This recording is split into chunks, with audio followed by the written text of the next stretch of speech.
В общем, у нас была подруга, ее зовут Надя Сидорова. И она говорит, где-то прочитала в газете, что идет кастинг на какой-то фильм. Он говорит, можешь, пожалуйста, вот, типа, поставить со мной рядом?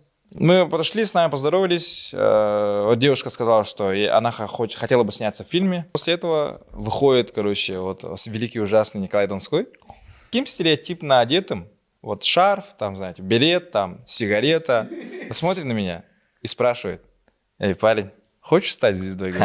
Я, конечно, согласился, он дал мне диалог. Нужно было быкануть.